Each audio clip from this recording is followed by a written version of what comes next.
World's most interesting borders. Residents of Narco, Arizona and Narco, Mexico play volleyball with each other over a fence between the USA and Mexico. That is so nice. So that's USA on the left and then Mexico over on the right. And it's a little fence and the ball goes whoop, whoop, whoop, whoop, whoop. Oh my god, that's incredible. Slovakia, Austria and Hungary. And there's a three-way bench. Oh, I really want to sit on that bench. I love a bench. And having a bench where I could lie across the top and be in 3 different countries is incredible. Whoa, that one's badass. Norway and Sweden. And then it's a big long path up a mountain that you could like snowboard down. That is incredible. Netherlands and Belgium, right? This is quite a famous one. For some reason, the Belgium and Netherlands borders are just ridiculous. There's all kinds of like tiny enclaves and exclaves. So they've got these markings everywhere, and you can see that this bit of the restaurant is in the Netherlands, and then this bit on the right is in Belgium. And in some cases like this one, the border literally passes through people's houses. So it meant that Belgium and the Netherlands had to come up with this rule, where basically, if your front door's here in Belgium, but like most of your houses in the Netherlands, because your front door's in Belgium, you are classed as being from Belgium. So you have to pay all your taxes to Belgium and stuff. So one particular guy literally ended up moving the position of their front door just so they could change which country they were from. Haiti and the Dominican Republic distinguished by their radically different environmental protection laws. So I don't know what those environmental laws are, but this is the Dominican Republic side. So maybe in Haiti, you're allowed to chop down whatever trees and foliage you want, and you can see the negative effect that's had on the nature around that area. It's sad, but it's cool to visualize, isn't it? Poland and Ukraine, they've got big fish! Do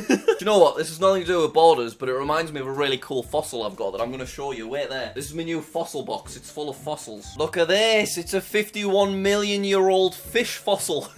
I got it cheap because it's got a crack through the middle, and that's why it reminds me of the border between Poland and Ukraine. The zipline connects Spain and Portugal. That's so epic. Can you imagine? You get on your zipline, you go, woo, and you're in another country. Fantastic. I like to imagine you have to have your passport and your visa like in your hand as you go down, and like someone just confirms it on the way past. Wouldn't that be incredible? Whoa, that's pretty striking. This is a different area of the USA and Mexico border, and it is so much more urbanly built up and compact over on the Mexico side. Mexico's obviously a lot smaller than the US, so they don't have as much free space willy-nilly. That is crazy seeing the difference so close to each other. Argentina, Brazil, and Paraguay all separated by this big fat river. That is a fat river, I'm not gonna lie. Macau drives on the left side of the road, whereas mainland China drives on the right. So this is what they do at the border. They've had to create like a penis-shaped road. That is mental. I mean, it's clever, and I imagine it'd be pretty scary to drive on, but it's crazy to look at. Yes, another USA versus Mexico border, and once again, we're seeing something similar, but from a bird's eye view. This one in particular is ridiculous, though. If anything, it's kind of sad, isn't it? Because obviously I could be wrong, but I assume this isn't particularly good housing, and it's very small, and it's just a shame to see so much free space so close, yet so inaccessible. Denmark and Sweden. That's a pretty one. They got a big fat bridge between them. That's beautiful. Sweden and Norway. Look at that. It's got one leg, one arm, one testicle in each country. I feel like I've talked about male genitalia far too many times in this video. I don't know why it keeps coming up. Germany and the Czech Republic showcase 2 different approaches to bark beetle infestation. Silvicultural intervention versus international neglect. Right, so some kind of like tree disease was just left to run rampant in the Czech Republic, but in Germany they managed to get on top of it. I assume that's what they're saying, and it's interesting to see it side by side. Although I will say international neglect sounds a bit harsh to the Czech Republic when we don't know all the context here. Spain and Portugal. Ah, so it literally ends like at the road that way. So Portugal's roads aren't as fancy looking as Spain's in this particular area. The lines literally just completely stop. Egypt and Israel. Right, we are so high in the air here. This is our highest image by far. And what's very interesting is the sand or the rock or whatever the terrain is literally a different colour on that line. I wonder what causes that. Germany, Poland, and Czechia. Do you know what? I would love to do some JackSucksAtGeography videos where we go to some of these borders. Like, imagine if we could actually go to that weird Netherlands, Belgium town and be an annoying little tourist. It'd be amazing. Whoa, North Korea versus South Korea. Right, so if I'm understanding the map correctly, North Korea's here, and for whatever reason, North Korea just don't have any lights on. That one's a bit scary, I'm not gonna lie. Golden Triangle between Thailand, Myanmar, and Laos. I like these triangular borders. Very, very nice. There's something satisfying about them. Hadrian's Wall, Scotland's next to England. Built because the Romans were afraid of the Scots. No, I've never been to Hadrian's Wall, even though I only lived like a couple of hours away from it. I'll have to go because it's like a more accessible, way naffer Great Wall of China.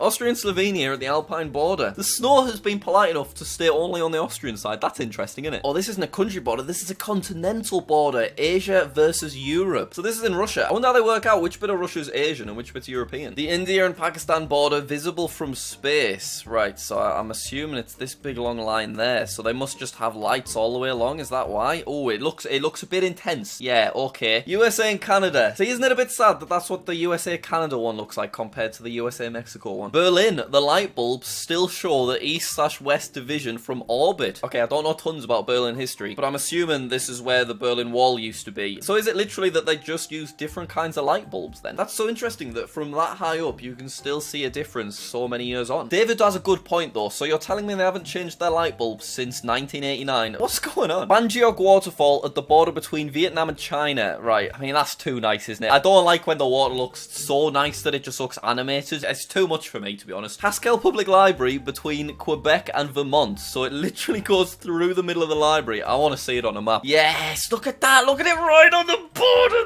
Oh my god, and there it is. The border literally goes right through it. Oh, that's so satisfying. I don't even know why. Oh, they've drawn an actual line. Look at that.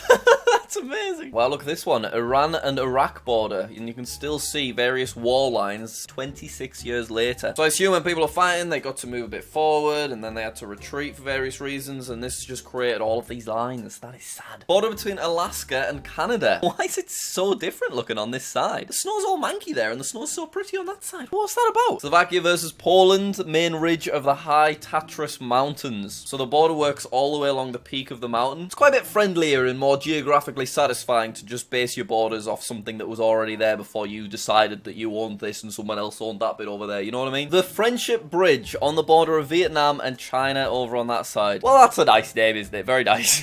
This box divides France and Spain. Well, it doesn't do a very good job, does it? Because, like, if I'm stood there, am I in France? Am I in Spain? Why have you got a box? You need a wall or a fence or something, France and Spain. That's not helping anyone, mate. Switzerland and Liechtenstein. Wow. So you think about Liechtenstein being like a really tiny place, but then you see this and you realise the world's just massive. So even though comparatively Liechtenstein is a tiny country, it'd still take you a while to walk about it, wouldn't it? But you know what? That was actually really fascinating and I want to do more stuff like this. So if you've got suggestions, leave them in the comments. Thank you for watching. Click that like button, click that subscribe button, and I'll see you all later.